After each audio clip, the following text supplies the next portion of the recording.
Seorang Zakuza dipaksa menjadi siswa SMA. Penasaran dengan ceritanya, tapi nggak ada waktu buat nonton atau malas baca subtitle?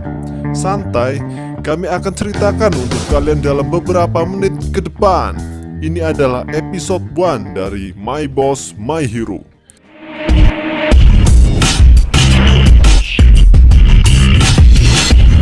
Bercerita tentang Sakaki Makio, putra mahkota bos Zakuza dari geng Kanto Sharp Fang. Dikisahkan, Makio diberi mandat oleh ayahnya untuk menyelesaikan misi penting, yaitu transaksi gelap dengan komplotan mafia Hong Kong. Ia diberi pesan oleh ayahnya jika pembayaran kurang dari 27 maka katakan tidak. Hal itu selalu ia ingat-ingat dalam perjalanan sebelum bisnis dimulai. Ketika bisnis dimulai dan tawar-menawar terjadi, bos mafia Hong Kong membukanya dengan nilai transfer 20.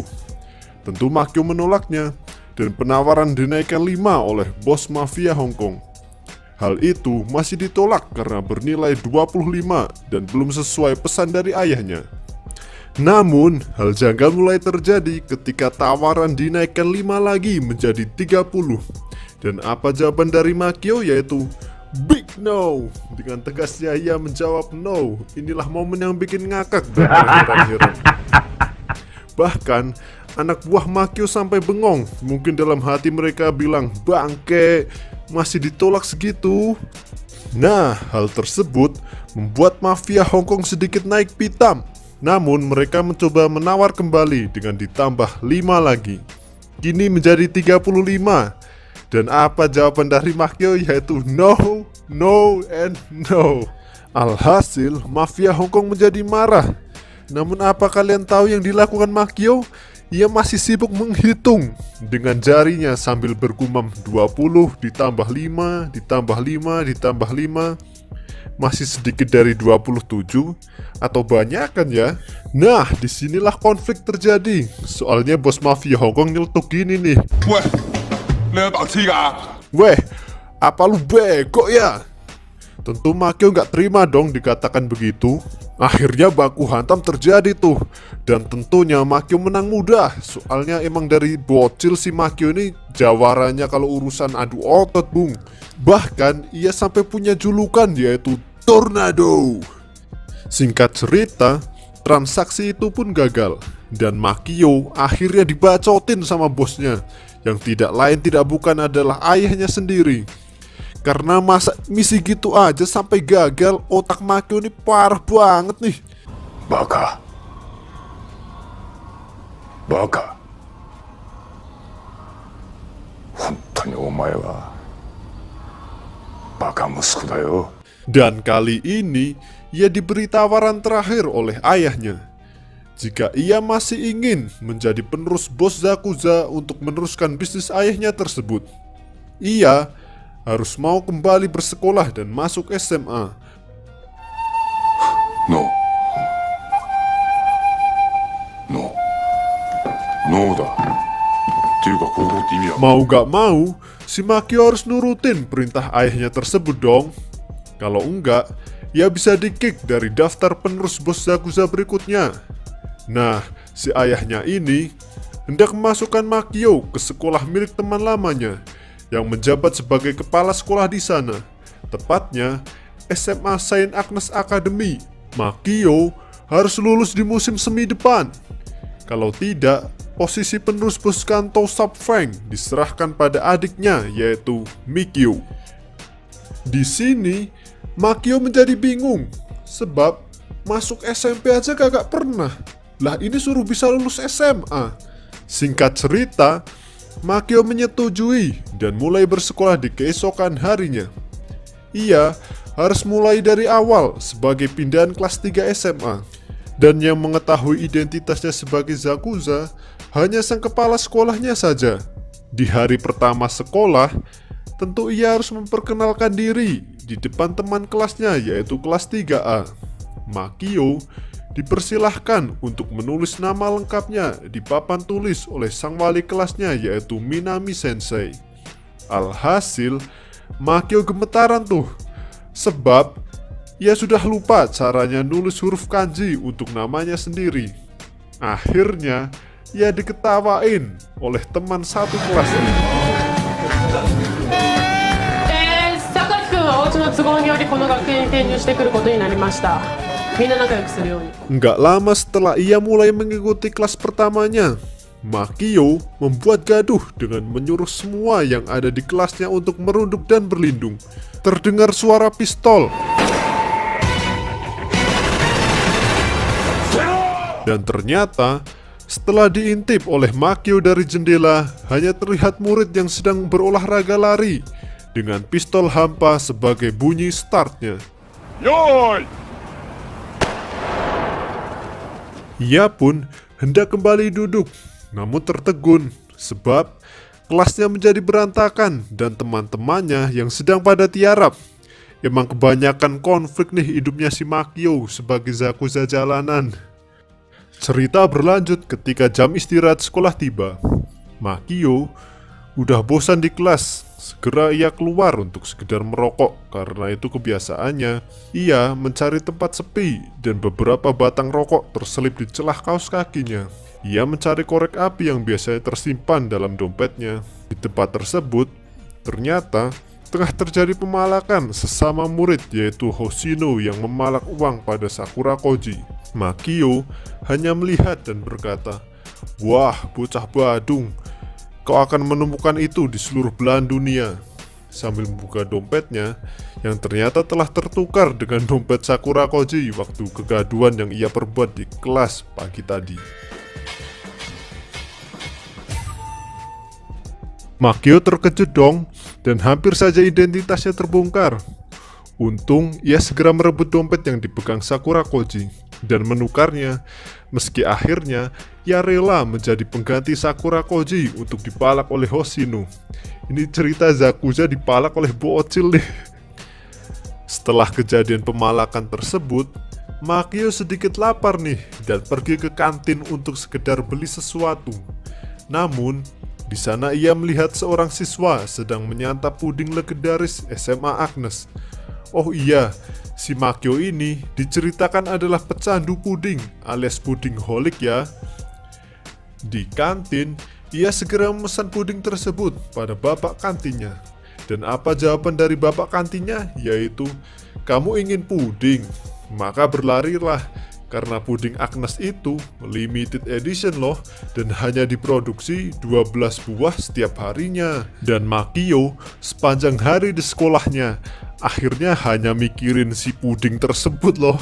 Sepulang dari sekolah, PR Makio segera dikoreksi oleh Kuroi, yaitu tangan kanan Makio.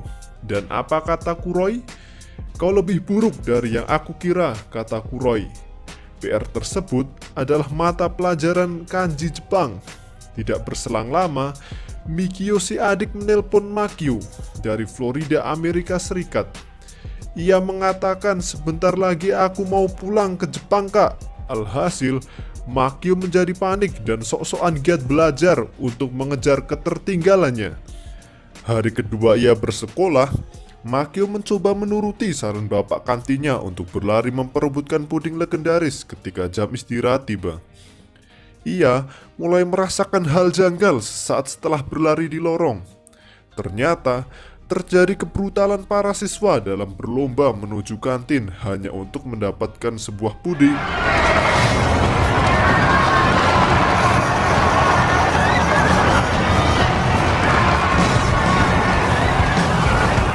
Sesampai di kantin, sembari berlari kencang, akhirnya Makio mendapatkan jatah puding terakhir. Namun, ia malah kena tendang telak tepat di mukanya pada saat terakhir ia meraih puding tersebut.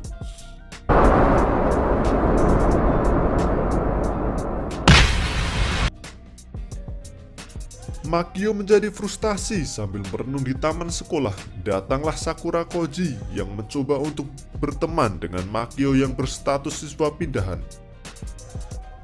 Sakura Koji mencoba menerangkan tentang kemungkinan mendapatkan puding itu kecil karena letak kelas kita berbeda gedung dengan kantin sekolah. Tiba-tiba, datanglah seorang guru kesehatan sekolah bernama Muzushima Sensei. Di tengah obrolan mereka, Makio dibawa ke ruang UKS untuk mengobati memar di mukanya akibat berebut puding. Di dalam UKS, Makio masih terlihat muram dan mengatakan sekolah adalah sampah. Di sana Makio diberi pencerahan tentang hidup di sekolah oleh Muzushima Sensei dan menceritakan kisah Helen Keller, seorang penyandang disabilitas yang menginspirasi dunia dengan kisahnya. Yang intinya, Makio disuruh untuk menikmati masa sekolahnya dengan ilmu, cinta, dan persahabatan. Cerita berlanjut. Hari ketiga ia bersekolah menjadi siswa SMA. Kali ini lebih parah. Makio dibully oleh teman-teman kelasnya habis-habisan karena ia tidak bisa menjawab puisi sastra Jepang. Alhasil, jiwa zakuzanya tak terbendung. Ia tiba-tiba meninggalkan kelas sambil marah-marah di lorong sekolah dan menghancurkan barang-barang di sekitarnya. お前バカだよ。バカで悪いなもんがあるんです。俺は漢字も読めねえぐらいバカだよ。分かってんだ俺だってよ。学校が無理なんて分かってんだよ。なんだよ友達とか愛とか勉強とかよ。知るかこんなもん。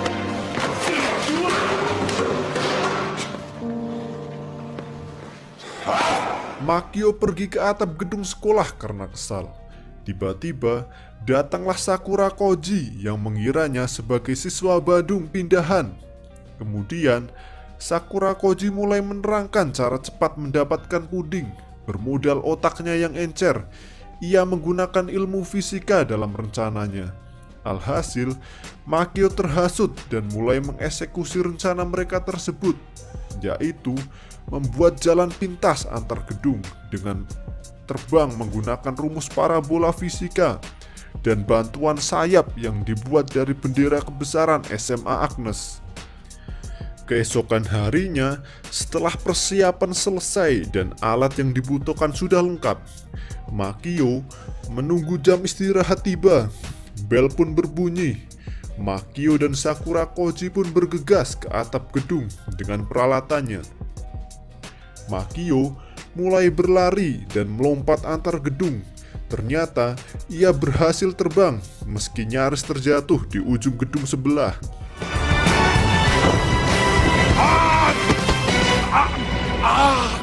Makio-kun! Ia pun bergegas lari menuju kantin untuk mendapatkan puding legendaris tersebut.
Singkat cerita, Makio berhasil mendapatkan puding tersebut berkat kerjasamanya bersama Sakura Koji.